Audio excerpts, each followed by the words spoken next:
Merci. Nous accueillons sur ce plateau Raquel Garrido, merci, membre de la France Insoumise, proche de Jean-Luc Mélenchon. Vous avez publié le guide citoyen de la 6e République chez Fayard. Bonsoir Nicolas B, secrétaire général du Front National et député européen. Je voudrais qu'on écoute ensemble Benoît Hamon, que j'ai interviewé vendredi soir et auquel j'ai annoncé, comme l'information en était sortie, que Marine Le Pen était reçue par Vladimir Poutine. Écoutons-le. Soumise. Voilà ce qu'elle est, Madame Le Pen. Soumise au Kremlin. J'ai été très frappé de voir qu'ils étaient 3 lors du débat de lundi dernier. 3 candidats. François Fillon, Jean-Luc Mélenchon, Marine Le Pen a accepté aujourd'hui que l'on rediscute, comme le demande le Kremlin, des frontières en Europe. C'est le retour du bruit des bottes. Voilà, quelque chose de très radical, en tout cas soumise, a dit Benoît Hamon sur Marine Le Pen à Vladimir Poutine.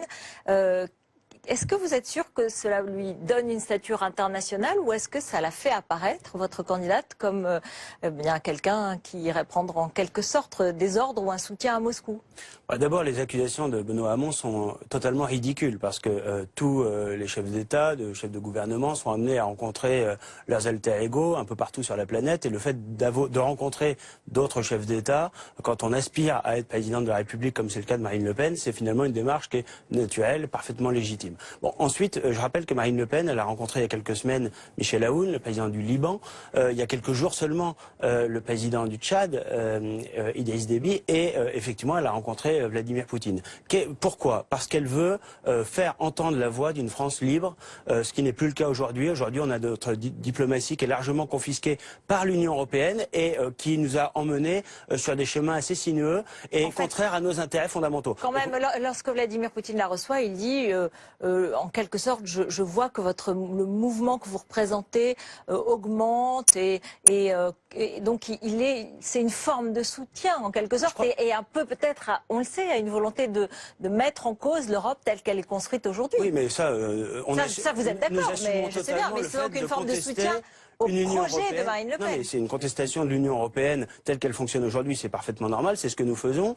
Mais pour autant, ça ne veut pas dire qu'on est d'accord avec tout ce que fait Vladimir Poutine. On ne fait pas d'ingérence dans la vie politique russe, en l'occurrence. Mais vous remarquerez que Aoun, Idriss Déby ou Poutine ont comme point commun notamment de combattre l'islamisme à la fois sur leur sol, mais aussi sur la scène internationale. Et Marine Le Pen, elle veut en finir avec une Union européenne qui a organisé une espèce de guerre froide qui est contraire à tous nos intérêts face à la Russie, en prononçant des sanctions qui ont eu pour effet un embargo sur un certain nombre de nos produits. Ça a fait un tort considérable aux agriculteurs, aux producteurs français et européens. Et je rappelle quand même, parce que certains l'oublient, qu'on est dépendant du gaz russe, très fortement dépendant, et que dans ces conditions, il est totalement stupide et contre-productif de s'en prendre à un pays qui est un allié naturel. Raquel Garrido. Alors, Benoît Hamon, il cite aussi Jean-Luc Mélenchon, dans ceux qui sont proches ou admiratifs de Poutine. Oui, je pense qu'il a tort et il ne gagnera rien à être dans l'outrance. En réalité, Jean-Luc Mélenchon a été très clair sur ce qu'il pensait justement de ce déplacement de Marine Le Pen à Moscou. Et nous pensons que Marine Le Pen a eu tort. Dans ces semaines-ci, c'est l'opinion des Français qui se forge, une opinion souveraine. Et le message que donne Marine Le Pen en allant voir comme ça Vladimir Poutine, en plus dans une configuration, une théâtralisation qui veut bien dire ce qu'elle veut dire. Elle dit « je vous remercie de m'avoir accordé cet entretien », bon, comme si « merci de m'avoir accordé l'audience ». Enfin, ça s'appelle la politesse. Ça. Ah non, en diplomatie, voilà, c'est ça qui est inquiétant. C'est qu'en diplomatie, rien ne doit être laissé au hasard. Et là, vous dites c'est de la politesse. Les mots ont un sens en diplomatie. De la même façon que les gens avec lesquels on se photographie, ça a un sens en diplomatie. Et quand Marine Le Pen, à l'occasion de ce voyage, va à la Douma et qu'elle se fait photographier l'Assemblée nationale russe. Voilà, et qu'elle se fait photographier avec un député violemment homophobe et violemment antisémite. Alors, je sais, je vous avais dit, on ne savait pas, à l'insu de mon plein gré, j'ai été photographiée. Mais pardonnez-moi, moi je ne sais pas qui est la personne qui organise le voyage pour Marine Le Pen en Russie. Moi j'ai moi-même travaillé pour les relations internationales de Jean-Luc Mélenchon souvent, et même pas seulement pour Jean-Luc Mélenchon, j'ai représenté la France à l'OIT, je connais les relations internationales. Rien n'est laissé au hasard. Donc il y a bien quelqu'un là qui devait savoir parler russe, qui devait savoir qui était qui, et qui aurait dû, à un moment donné, quand cet individu s'est approché de Marine Le Pen, aurait dû intervenir pour pour dire Vous non, avez vu les Madame Le Pen, images? ne vous prenez pas en photo avec lui. Vous avez vu et que... dites-nous comment c'est, qui votre Non, mais vous contact avez vu en là-bas? l'occurrence que sur place, c'était une photo qui était totalement informelle, qui est sollicitée par C'est ce bien ce qu'on vous député, reproche. et elle ne le connaissait pas. Mais c'est pas la question. Bien sûr que c'est La la question, c'est question. Marine Le Pen qui vient faire entendre la voix de la France, d'une France libre sur la scène internationale. C'est vrai à Moscou, c'est vrai au Tchad, c'est vrai au Liban. Il y a une nécessité aujourd'hui voyez bien que le que résultat, la voix c'est de la l'inverse. France soit à nouveau entendue et à nouveau respectée. Ça n'est plus le cas aujourd'hui. Mais la France n'est pas Garrido, respectée du Après coup, vu 5 qu'elle est ans de photographiée Nicolas- avec un Après, antisémite non, mais- et un homophobe. Donc Écoutez, en quoi c'est des respectable anecdotes ça? qui n'ont aucun intérêt. En 5 bah, ans avec d'accord. Nicolas Sarkozy, puis en 5 ans écoutez. avec François Hollande, la voix de la France elle est devenue inaudible. On s'est placé à la fois sous la tutelle américaine avec Nicolas Sarkozy. Est-ce que vous condamnez et ensuite quand même, dans une espèce d'impuissance totale qui caractérise Reconnaissez d'ailleurs, il quand faut même bien le que dire, vous avez fait l'Union une européenne. erreur. Il est temps que la France soit à nouveau entendue et respectée. Reconnaissez sur au la moins scène que quand la internationale. prochaine fois que si vous allez encore une fois en Russie, Oui, vous n'utiliserez pas le même non, mais Sherpa. on a compris que Jean-Luc Mélenchon est un peu envieux, il a quand même du mal lui avoir des relations internationales. Marine Pas Le du Pen, tout. elle est dans son Pas rôle, du tout. elle est candidate à l'élection présidentielle. Mais je dirais que Jean-Luc Elle est Mélenchon, lui, parfaitement- n'aurait c'est pas fait ça parfaitement à un normal. mois d'élection, Écoute, d'aller demander mais une audience et il dire l'aurait merci pas- de il m'accorder une audience Je pense à qu'il une ne l'aurait force pas étrangère. obtenu d'ailleurs, mais Marine Le Pen, elle est Mais parfaitement vous dans avez son tort rôle. parce qu'il a des relations avec des chefs d'État, mais simplement chaque chose en son temps. Vous pouvez toujours le Chaque dire. chose en Lui son aussi ne dédaigne pas Vladimir Poutine, Jean-Luc Mélenchon. Mais justement, Raquel Garrido. Jean-Luc Mélenchon, lui, n'aurait pas fait cela. Il ne l'aurait pas fait.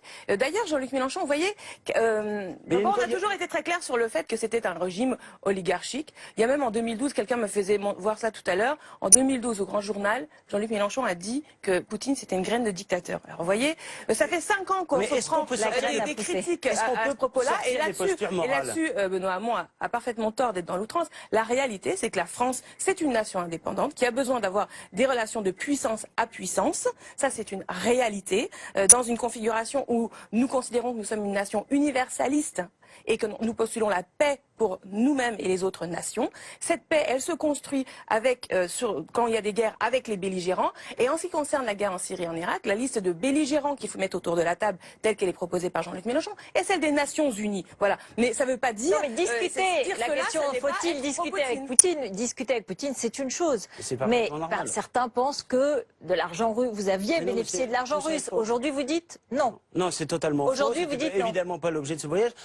Et puis il faut sortir, quand on fait des relations internationales, sortir aussi des postures morales. On peut avoir une opinion critique sur tel ou tel Oui, régime. parce que le lendemain du sur- voyage de Marine LePen, il y a eu Oui. l'arrestation de centaines très d'opposants, clairement, dont l'opposant Axel Navalny, condamné à 15 jours de détention pour avoir manifesté. En l'occurrence, vous savez, il y a eu 300 arrestations pour le manif pour tous en France. Hein. On a tendance aussi donc, beaucoup oui, carrément, vous, à donner. vous non, mais mélangez les deux on a choses. tendance D'accord. un peu à Ok, donner bah, des donc, leçons de assumez démocratie. à ce moment-là que On- vous avez fait exprès de vous photographier avec ce type Non, mais homophobe et pas du tout, mais antisémite, et que on quand doit- vous allez chez Est-ce Poutine, qu'il est- c'est parce qu'en fait vous êtes d'accord avec sa Non, mais politique. justement, on peut avoir des points de divergence, mais est-ce qu'on est vraiment en situation aussi, nous, de donner des leçons de démocratie? Les Français ont voté contre le traité constitutionnel européen en 2005, par référendum.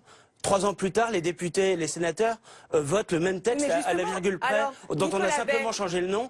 Est-ce qu'on est vraiment Nicolas en situation de donner Bay, des à leçons ce de démocratie à tous les propos- pays du À ce propos monde? de la démocratie en France précisément, c'est un vrai problème. Eh bien, figurez-vous que vous n'y répondez pas, vu que Marine Le Pen a dit que la Ve République lui allait très bien. Mais nous, Donc on nous, veut nous revenir- posons la question de la on veut souveraineté re- populaire et du pouvoir politique effectif du peuple français.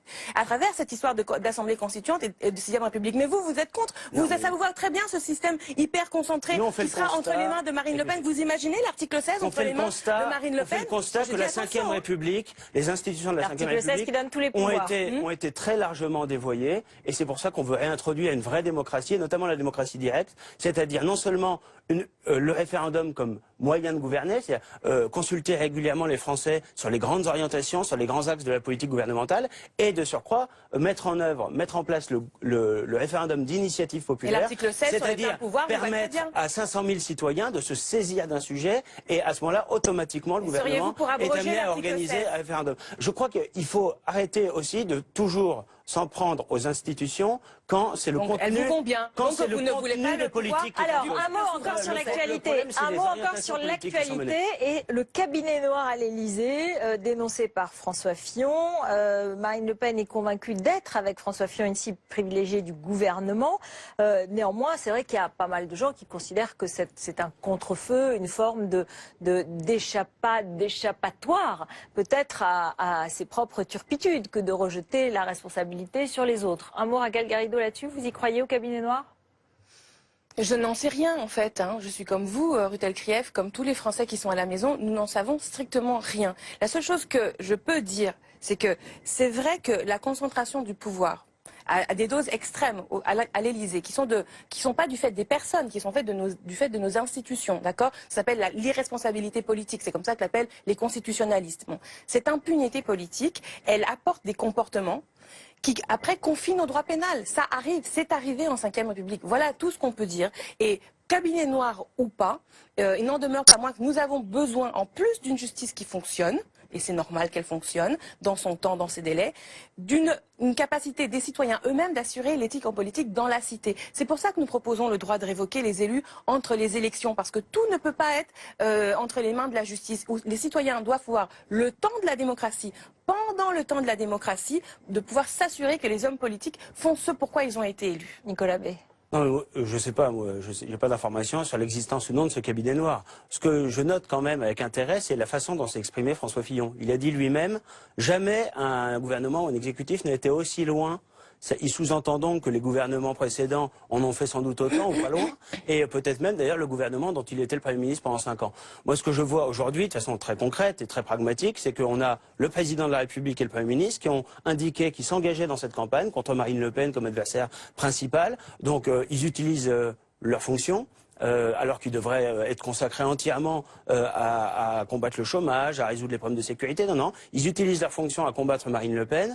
Ils utilisent à cette occasion sans doute aussi un peu les moyens de l'État. Et finalement, on a voilà, nos institutions qui s'en trouvent considérablement affaiblies, fragilisées. Donc, ce qu'il faut, c'est faire revivre la démocratie. C'est faire en sorte qu'il y ait évidemment plus de transparence, plus de contrôle. Mais aujourd'hui, quand on voit que la justice est totalement instrumentalisée par le pouvoir socialiste, eh bien, on se dit évidemment que peut-être que les accusations pour donner l'indépendance au dans ce parquet. livre ne sont que la partie émergée de l'iceberg. Vous n'êtes pas pour donner l'indépendance au parquet dans votre programme?